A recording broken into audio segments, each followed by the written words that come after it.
Hey guys, today I'm going to interview a French student that moved to the States to continue her studies, and we're going to find out a little bit about her whole journey.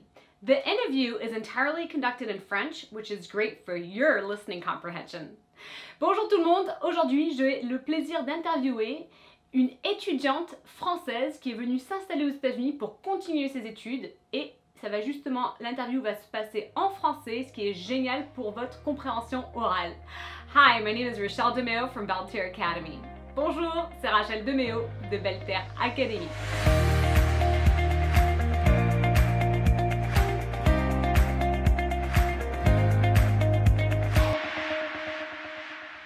So before I bring the studio out in the beautiful weather and interview her, I want to tell you a little bit about this person.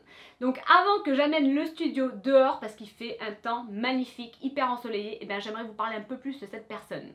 Her name is Annabelle Junot, and the way we met is she actually interned at one of the colleges I was teaching at, and she had to help me grade papers and help with different things with students, with coaching, and she was by far the best intern I'd had.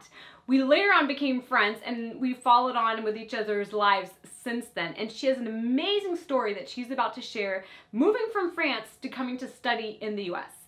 Donc, en fait, je vous donne un petit arrière-plan, comment j'ai pu rencontrer cette personne. Elle s'appelle Annabelle Junot, et en fait, elle était ma stagiaire à une des facs où j'ai pu enseigner, et je vais vous dire un petit truc, c'était la meilleure stagiaire que j'ai pu avoir. Elle était vraiment top, elle m'aidait à faire des corrections de devoirs, elle a fait beaucoup de travail avec mes élèves, elle était une coach, entre autres, et bref, du coup, en fait, avec son super travail et tout, on est devenus de très bonnes amies, et du coup, on est continuellement impliqués dans la vie de l'une ou de l'autre. Elle est géniale. Donc, elle va vous raconter un petit peu son parcours, sa vie, de déménager de la France aux États-Unis pour continuer ses études ici. Eh bien, bonjour Annabelle. Bonjour Rachel. Je te présente à tout le monde. Voici Annabelle Junot. Bonjour tout le monde. Donc, en fait, tu as une vie vraiment très intéressante, je trouve. Et donc, déjà, on va commencer un peu par peut-être quelques bases. Okay. Tu es née, tu as grandi où? Alors, très bonne question. Je suis née en France, j'ai grandi en France et j'ai déménagé aux États-Unis quand j'avais 18 ans. D'accord. Et où en France en fait à la base? Où en France? En Sud-Bretagne, Pays de Loire. D'accord. Dans la région de Nantes, mais plus précisément Guérande. D'accord. Et en fait, qu'est-ce qui t'a fait... Donc en fait, après tu as fait plus ou moins tes études, enfin toute ta scolarisation en France? Ouais. Jusqu'à l'âge de 18 ans? Oui, exactement. Ouais. Et après, tu as passé le bac ou qu'est-ce qui s'est passé? Alors oui, en fait, comme ma famille est d'origine française, tout le monde est en France, donc j'ai grandi en France. J'ai fait donc, du coup collège, lycée en France. J'ai passé le bac et un mois après le bac, j'ai décidé de déménager aux États-Unis. Ouais. Et ouais, c'était un gros déménagement, mais je le regrette pas du tout. C'est une super expérience. Mais ouais, donc du coup, un mois après le bac, j'étais donc ici à Oceanside. D'accord. En fait, qu'est-ce qui t'a poussé ou qu'est-ce qui t'a motivé de venir aux États-Unis pour tes études? Ça a toujours été un peu, forcément, le rêve américain. Ça a toujours été dans la culture familiale, un peu, de se dire les États-Unis, c'est quand même assez prestigieux. J'ai mes grands frères et grandes sœurs aussi qui ont fait une année d'échange pendant qu'ils étaient au lycée, eux. Mais c'est vrai que c'est toujours quelque chose que j'ai entendu en étant chez moi, en grandissant dans ma famille, c'est un jour tu iras aux États-Unis, tu auras appris l'anglais et tu reviendras en France et du coup tu auras justement cette langue et cette expérience. Bon, ils se doutaient pas que j'allais rester 6 ans, mais, mais ouais, donc du coup non, expérience partagée au niveau familial. Donc tu savais en fait que tu voulais continuer tes études et tu savais que tu voulais que ce soit à l'étranger? Ah non. Même pas? Non, à la base, vraiment tu voulais aller aux États-Unis et en fait les études c'était un peu moyen pour t'y amener ou? Non, j'avais toujours envie d'apprendre l'anglais, ça c'est toujours un truc que j'avais vraiment envie de faire. Mais à la base j'avais vraiment pas envie de faire d'études. Ouais. Mais t'es super douée à ça en plus. Merci, mais ouais non c'est vrai que c'est un truc que j'ai jamais vraiment adhéré. Ouais. Au lycée j'ai toujours dit que je voulais pas faire d'études. Et ma maman m'a dit non je te lâche pas tant que t'as pas un bac +2. D'accord. Donc j'étais un peu obligée. Et au final, je suis venue ici à la base pour 1 an, juste pour apprendre l'anglais, la langue. Et puis ça s'est tellement bien passé, j'ai tellement adoré que j'ai trouvé une université française qui me disait bah, écoute, si vous voulez, vous pouvez rester une année de plus et ça fera votre année d'échange pour votre programme. Bon, bah super, génial, deuxième année. Ouais. Et puis après la deuxième année, ça a été un peu la discussion avec mes parents, de se dire bah non, en fait, j'ai pas du tout envie de rentrer. Et voilà, et j'ai envie de continuer mes études. Donc là, forcément, dans la famille, elle veut faire des études, super. Et donc, oui, donc du coup, j'ai lâché l'université en France et je suis restée ici. D'accord, Voilà. c'est excellent ça. Et en fait, toi, c'est assez particulier, je trouve, parce que donc tu parlais pas anglais vraiment avant de venir. Anglais du bac, Oui. France, quoi. Oui. Ouais. Ça compte pas, quoi. Where is the kitchen, quoi. Mais c'est tout. Ouais, non, je parlais pas. Parce qu'en fait, ce qui est impressionnant et ce qui se dit tout le temps autour de nous à chaque fois, c'est que tu as vraiment un accent exceptionnel, quoi. Donc en fait, qu'est-ce qui fait, comment tu penses que, est-ce que tu l'as senti ou quelles sont un peu peut-être des astuces pour avoir un bon accent en anglais comme ça? Bah, je dirais l'envie de s'intégrer. C'est une chose que j'avais vraiment envie de faire. Donc quand je suis arrivée aux États-Unis, je suis vraiment restée qu'avec des Américains. Donc j'ai évité un peu les Français. Si Comme je moi vous au ai évité début. d'ailleurs, désolée. Voilà. Mais non, j'essayais vraiment de m'intégrer aussi bien au niveau de la langue que de la culture. Je voyais vraiment ça comme une année d'apprentissage finalement et d'ouverture. Et donc je me suis vraiment intégrée à la culture. Je suis restée avec une famille américaine aussi pendant 1 an. Donc une famille avec 2 enfants de 9 ans et 11 ans.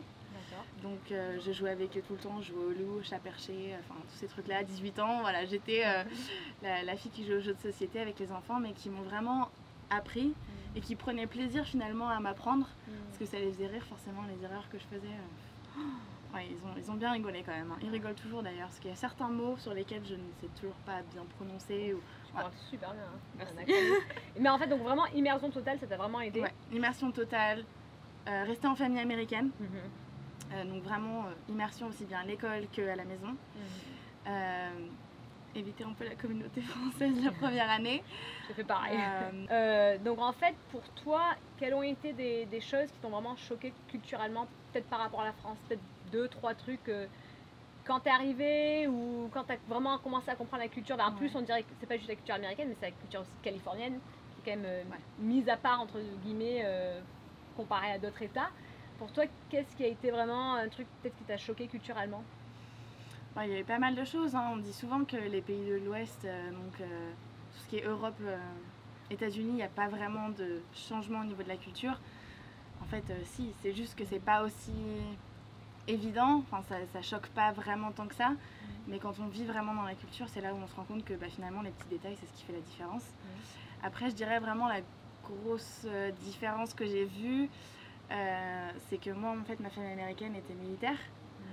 Donc non seulement c'était une langue et une culture différente, mais aussi il y avait la culture militaire, donc vraiment très carré, très à cheval, très patriotique. Quelque chose que en France, oui, on aime la France, mais on l'exprime pas de la même façon que les Américains vont l'exprimer avec les drapeaux, Pledge of Allegiance et tout ça. Toutes ces habitudes en fait finalement que nous on n'a pas vraiment en France. Après, c'est sûr que là tout de suite, j'ai pas vraiment une chose qui me vient en tête, mais c'est tous les petits détails en fait. Et même 6 ans après, j'en découvre toujours. Donc on n'est jamais vraiment habitué, acclimaté, et dans les deux sens. Hein. Oui. Et du coup, en fait, et le rythme de vie, comment tu le compares un peu, soit par ta propre expérience de ta vie en France par rapport à ici, ou peut-être parce que tu as vu avec ta famille ou d'autres personnes autour de toi, comment tu comparerais un peu les deux niveau rythme de vie? Rythme de vie, c'est assez différent. Alors après, c'est vrai que j'ai pas vécu en tant qu'adulte en France. J'ai vécu vraiment jusqu'à mes 18 ans, donc à la maison, au lycée, donc vraiment pas en tant qu'adulte. Alors qu'aux États-Unis, c'est vraiment là où j'ai finalement fait ces expériences-là. Mais je dirais qu'au niveau du rythme de vie, le rythme californien est plus lent. Oui. plus lent, plus au niveau détente. Les gens sont vachement plus à l'extérieur. En même temps, vu là où je viens, il y a plus de pluie qu'autre chose, donc on va pas trop en extérieur à part l'été. Mais Mais ouais, non, plus sport d'extérieur, plus lent, à la cool. Mais ouais, non. Et par rapport aux amitiés, est-ce que tu compares un peu comment? Ah bah c'est différent là par contre. Hein. C'est un peu plus compliqué d'avoir des amis américains. Ce que j'ai remarqué, c'est qu'on s'entend vraiment très facilement avec les étrangers. Mais c'est dur de vraiment être proche avec un américain, puisque, après c'est que mon expérience, hein, mais il faut du temps. Est-ce qu'ils sont plus dans leur réseau, dans leur vie à eux. Et du coup de vraiment rentrer dans ce réseau et de se faire une place et de se dire bon bah on est amis et qu'est-ce que l'amitié représente. C'est assez compliqué, il faut vraiment travailler dessus quoi. Il faut forger l'idée de l'amitié. Ils sont très avenants en fait à premier abord, mais en fait pour avoir une amitié profonde, ça se développe plus difficilement. Et puis même au niveau de la communication, c'est-à-dire que par exemple tu m'appelles demain, tu as un problème, bah, j'arrive dans les 10 minutes et puis bah, peu importe peu importe ce qui se passe, on s'épaule, on est là. Un américain, c'est vrai que si on lui dit par exemple on fait une fête le 14 juillet, on ne sait pas avant le 14 juillet à l'heure de la fête s'il va venir ou pas. C'est vrai ça. Si tu as une panne de voiture et que tu les appelles, tu dis je suis embêtée, j'ai une panne de voiture, qu'est-ce que je fais? C'est pas dit déjà qu'ils répondent et qu'ils viennent t'aider ou qu'ils te soutiennent de la même façon. En fait. Donc les amitiés sont différentes. Et après niveau travail, en fait, juste la façon de travailler, la façon de... Parce que bon, tu as beaucoup travaillé également en dehors de tes études et tout ça, donc en fait comment est-ce que tu comparais un petit peu soit le rythme de travail ou la façon de travailler ou juste le travail de façon globale, un peu en comparaison avec la France? Alors pareil, en France j'ai fait vraiment des travaux saisonniers, donc l'expérience professionnelle c'était pas une expérience à temps complet. Peut-être que tu as pu voir soit avec tes parents ou autre personne avec... Après moi je viens d'une famille d'entrepreneurs, donc ils étaient toujours en action, toujours à développer des idées, à être un peu à droite à gauche. Aux États-Unis ils sont très travail, mais c'est vrai qu'après nous par exemple on va apprécier avoir des vacances. Ici ça va être travail en continu. Oui c'est vrai. Ça va être dans l'intensité, mais il n'y a pas vraiment de perspective de se dire bon bah ok je travaille vraiment très très dur, mais en attendant après cet été je vais me prendre 3 semaines de vacances, je vais me vider la tête, ça va me faire du bien et je vais revenir et ça va être mieux. C'est vraiment juste oui on continue en fait finalement. C'est vrai. Et en fait un peu la dernière question, mais une question intégrée parmi d'autres. Je sais pas comment expliquer ça. En fait quel conseil est-ce que tu aurais si tu as des francophones qui aimeraient venir aux États-Unis pour faire leurs études, quel conseil est-ce que tu donnerais? Oh là là, il y en a plein. 3 à 5 conseils. Ok, alors ce sera pas dans l'ordre. Hein, non, il n'y a aucun ordre. Comme ça vient. Non, je dirais, attendez-vous à grandir. C'est-à-dire que aussi bien que ce soit dans les expériences, que ce soit dans ce que vous traverserez, parce qu'on a beau dire les États-Unis c'est beau, c'est génial, on a la belle vie. On n'a aussi pas de famille, pas d'amis et on démarre vraiment à zéro quoi. Donc faut s'accrocher, faut savoir qu'il y aura des super bons moments, des moments géniaux et il y aura des moments où il faudra se bouger quoi. Mais c'est, encore une fois c'est pas dans un sens qui est mauvais ou quoi, ce sera pareil ailleurs. Mais je dirais vraiment oui être motivé, être sûr de soi. Après, c'est une super expérience. On apprend énormément sur soi, sur les autres. Et en tant que conseil, je dirais vraiment prendre les cours d'anglais au sérieux. Se préparer à vivre finalement la plus belle expérience de sa vie. Mais ouais, non, je dirais plus faire ses recherches sur l'endroit où vous voulez étudier. Ce que vous voulez étudier. Après, les études sont vraiment différentes aussi. Le système d'éducation est vraiment différent. En France, s'adapter un petit peu. Ouais, en France, en fait, finalement, tout ce qu'on voit au lycée, c'est finalement comme acquis. Alors que quand on arrive dans une université américaine, on reprend un peu les bases. Mais par contre, vraiment s'ouvrir aussi. Il y a tellement de choix dans les universités américaines au niveau des cours, au niveau des formations, que vous ne limitez pas finalement à ce que vous connaissez déjà, mais essayez d'explorer plus d'opportunités. C'est vraiment... Et comment en fait est-ce que, genre s'il y avait des francophones qui aimeraient étudier aux États-Unis, quelles seraient un peu des démarches à faire? Ils devraient en premier, t'as dit, choisir un peu l'endroit où ils aimeraient déjà s'installer. Ouais. Et après rechercher des écoles ou comment ça fonctionne? Alors, très bonne question. Moi, je l'ai fait vraiment... j'ai fait un salon de l'étudiant à Paris et je suis tombée sur un organisme qui proposait d'aider les étudiants à faire leurs échanges. Donc ça, c'est un moyen de le faire. Finalement, je ne l'ai pas fait avec l'organisme parce que j'avais déjà rencontré ma famille américaine qui m'avait...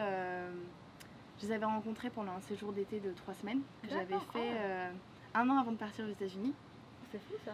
Juste pour un voyage comme ça, quoi. Ouais. Enfin, le tour de Disneyland, les plages, comme tout ça. Quoi, les relations elles sont importantes au final. Ah ouais, super importante. Bah, on est resté en contact par email toute cette année-là, finalement mon année de terminale. Ouais. Et quand je leur ai dit voilà, j'ai trouvé un organisme, je cherche une école à San Diego, ils m'ont proposé telle et telle école. Et en fait, ils m'ont renvoyé un message me disant bah écoute, si tu veux rester chez nous pendant 1 an, il y a Miracosta qui est en bas de la rue, oui, petite pub pour Miracosta, qui est juste en bas de la rue. Ma femme a fait ses études là-bas, elle a super bien adoré, si ça te va, bah, du coup on fait comme ça. Donc moi c'est vrai que j'ai fait l'application directement par rapport à l'école, donc je savais que j'allais rester dans cette ville avec cette famille et que j'allais aller dans cette école-là, donc j'ai fait les démarches ensuite. Il y a les organismes, le faire soi-même. Genre et rechercher puis, un peu genre les écoles qui acceptent des étudiants étrangers, c'est ça ou... Ouais, bah, ils acceptent tous les étudiants étrangers. Après, tu as certains critères, soit au niveau de la langue. Ouais. Alors si on n'est pas très très bon en anglais comme moi je l'ai été, Community College c'est super parce que du coup le niveau est un peu plus bas. D'accord. Et c'est plus facile d'y rentrer, c'est plus facile ensuite parce que tu peux prendre des classes d'anglais. Oui. Et en même temps des classes comme ça. Si vous voulez vraiment aller pour les grandes écoles, grands noms, etc., il faut un niveau un peu plus poussé en anglais. Après, c'est vrai que c'est plus cher aussi. Mais ouais, non, après, c'est sûr que les recherches. Ouais. Donc, ouais, rechercher en fait l'endroit, les écoles qui reçoivent des étudiants étrangers selon le niveau, sinon suivant certains critères. Ouais. Et après, par la suite, voilà, comme ça. Après aussi, les universités, des fois, ils proposent aux étudiants étrangers des familles d'accueil aussi, non? Ou des fois ça marche le sens un peu inverse, non? Alors il y a les écoles françaises qui font des échanges. Là c'est vraiment le cas le plus simple je dirais parce que finalement au niveau administratif ils ont déjà des partenariats qui sont élaborés. Donc ça si c'est quelque chose que l'étudiant veut vraiment faire c'est plus simple.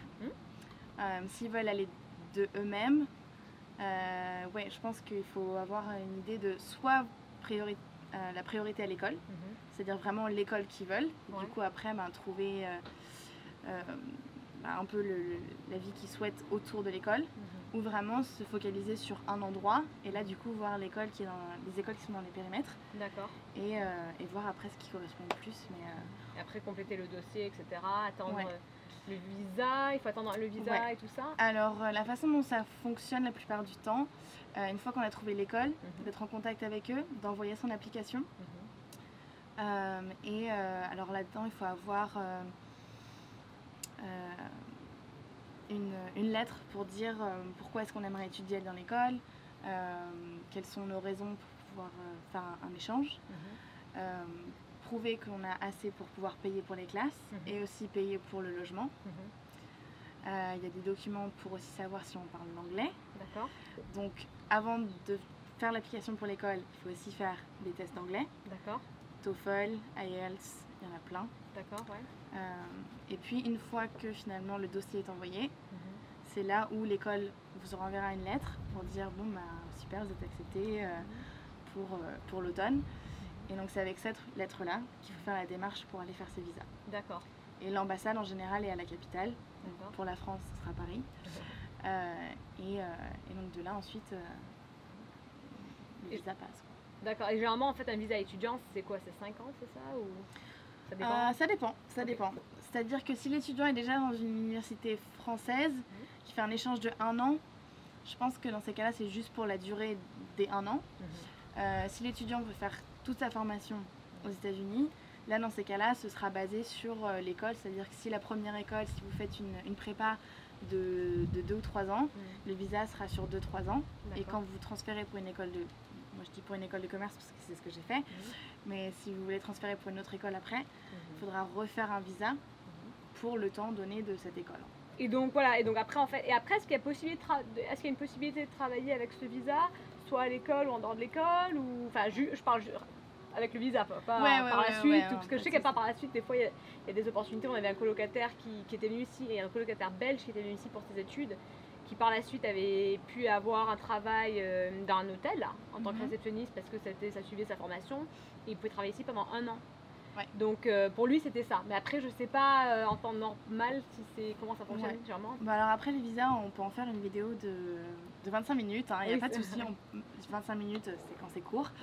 En tout cas pour le visa étudiant, ce qu'il en est, c'est que si l'étudiant veut venir directement après le bac, il faudra qu'il attende 1 an avant de pouvoir travailler.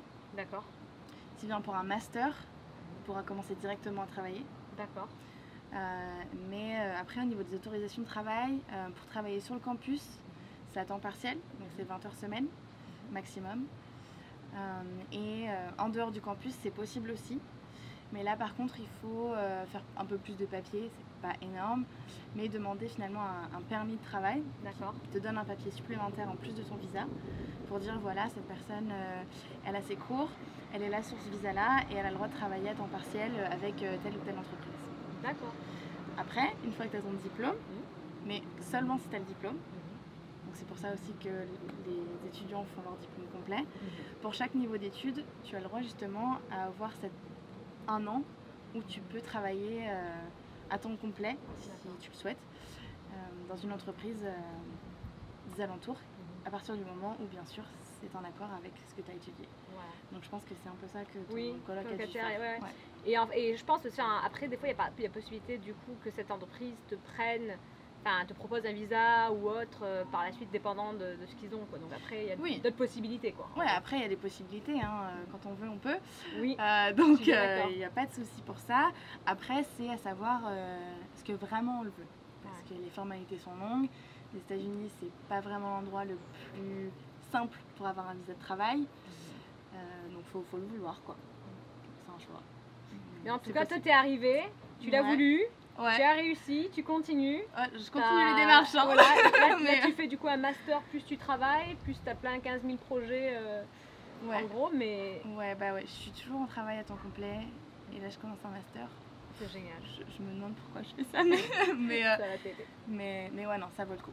Pour moi en tout cas, ça vaut le coup. Ça vaudrait peut-être pas le coup pour quelqu'un d'autre, mais pour moi en tout cas, c'est. Je vais pas oublier que si on veut, on peut.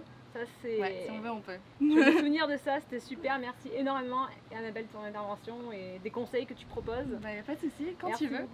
So what do you think? Isn't that an inspiring story? I hope that you can understand all of it. She has an amazing accent in English. However, I think that working on the listening comprehension by listening to an interview or a person telling you about their life can be very useful if you're learning French. Donc en fait, vous avez pensé quoi? Elle a une vie vraiment extraordinaire, n'est-ce pas? Je sais qu'elle a un accent, mais extra en anglais. Mais là, vous avez pu écouter sa vie en français pour pouvoir travailler un peu sur la compréhension orale, ce qui est très génial. C'est vraiment bien. So I'll see you next week for another amazing, fun French Friday episode. Je vous dis à la semaine prochaine pour un autre épisode de French Friday au top.